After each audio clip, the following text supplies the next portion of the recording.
What's up guys, Reese here, and what you just saw then was a preview of what we're going to be making in this tutorial today. So yeah, first of all I'm in Sony Vegas 9 here, and you're going to need your cinematic. I've already done this already. I've got my cinematic, it's HD. I cropped the spectate buttons off, I put a bit of colour correction on, okay? Now we're going to just highlight it, and we're going to save it as, what we basically do is what you got to do is find out where you want to save it, and you have to make a new folder. So right click new folder here, and then go into the folder, and you're gonna save it as an image sequence and put the template as a JPEG, and then hit save. But I've already done this before, so you're gonna let that save, okay? And once that is saved, we're gonna go into Buju, so I'll meet you then. Okay, it's rendered and we're in Buju right now, which is the program that we're going to be using for motion tracking. I just want to say I'm sorry if I'm going a bit fast, but I gotta do this in 10 minutes, so I gotta hurry up, okay? So in Buju we're going to hit import sequence, and we're going to locate the folder where you saved all them pictures to in that folder. So desktop, mine's in Juicers for a Juicers edit. Here it is. So now, as you can see right here, we've got loads and loads of pictures which will make up our movie. So we're going to hit the first one and hit open, hit apply and hit close. And if I scroll through it, here's just the cinematic.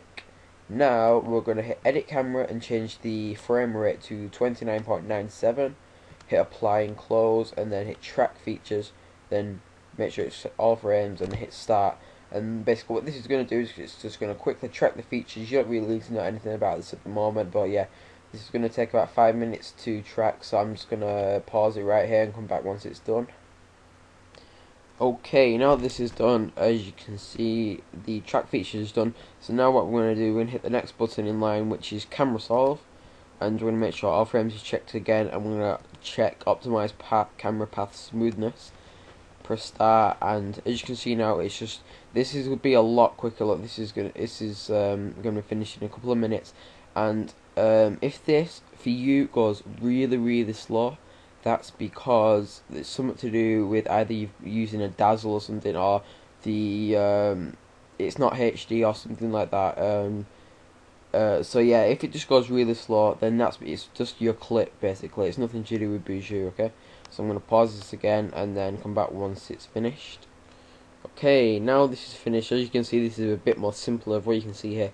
I got to frame 0, and I just scroll through this. As you can see, these circles are staying in position like as if it was actually in the map. So you can see like that this is sticking to like the rubbish on the ground, as you can see, and the dots are not moving, which is good. And this is like the part of what you motion track. All then you do is put a 3D object connected to these dots, and that's how you'd motion track. All these are motion tracked to the gameplay right now. There's a couple of other stuff that we need to do quickly. Something to do with called scene geometry. So I'm just gonna go to about halfway on my timeline, and we can see all these dots there.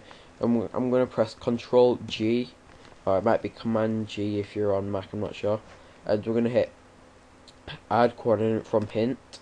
Now we're going to select two of these which are vertical to each other, parallel and vertical. So say I choose this one and this one. By the way, you select one and it will turn green, and hit Control, keep it pressed down, and then choose another one, and they'll both be highlighted. When you've highlighted these both, look, the vertical and the parallel. The vertical ones, you're going to change their type to the Z-axis, hit connect, and then we're going to add coordinate from hint again. I'm going to choose the X-axis, which will be the horizontal ones. So I'm going to choose that one, hit Control, and choose that one there. They're okay, and change the type to X-axis, select, connect to selected. So we got the X-axis, which are these two, and we got the Z-axis, which are these two green ones. And we're going to choose one more to make it even better. We're going to add coordinate from hint again.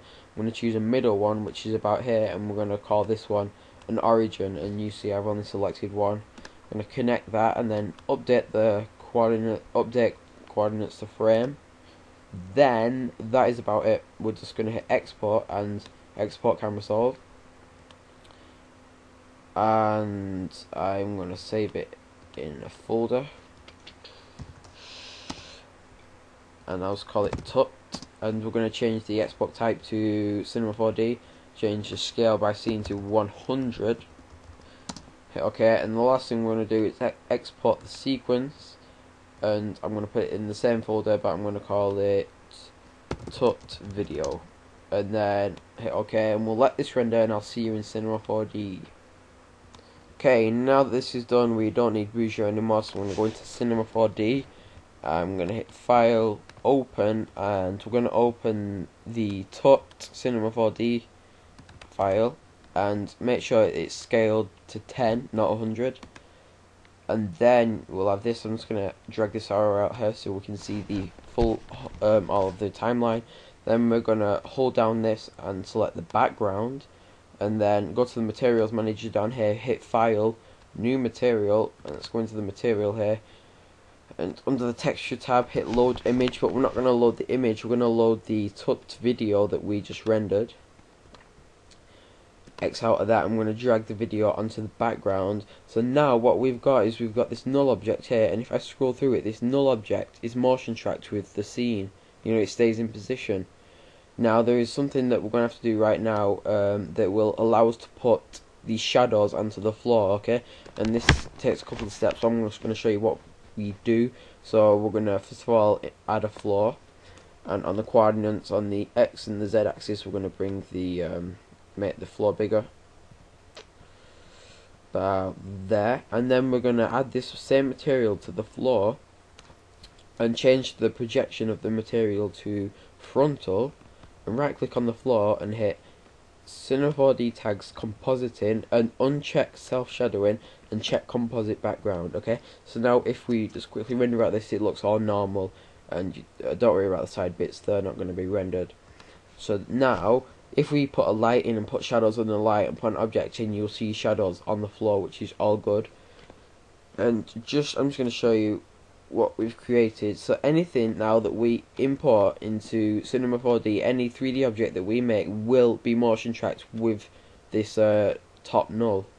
So say I put this cube in, I had a light on, and on the light we go to the shadows and enable the shadows, hit soft maps, bring this up a bit, and then if I just render this, we've got the shadow on the floor. Not only have we got a shadow on the floor, if I run through this, this cube is also motion tracked, so it will stay in position. It's there, move back, it's still there. It's not moving position. So you could put your text in, you could put whatever, you could animate whatever 3D stuff you want, and it will be motion tracked. So that is about it for now. Again, we use Sony Vegas to render it, we use Bujo to motion track it, and we use Cinema 4D for the 3D work. One last thing, I'm going to show you how to render it. Hit this button here to go into the render settings. Output 1280 by 720. Frame range, you want all frames. Well, I'm not going to choose that for now, but you choose all frames anyway. Save, you choose a destination to where you want to save it, and then you click QuickTime Movie. That's the format. Go to anti-analyzing and change the anti-aliasing or whatever to best, and then you want to change the filter to animation, and that is about it. Then we can just exit out of this, and then you will hit render to picture viewer, and it will render it out for you. So that's about it. I'm Reach360UK. Thanks for watching, and if you need any help, then just comment in the comment below, and I'll try and read as many comments as I can and answer them. Thanks.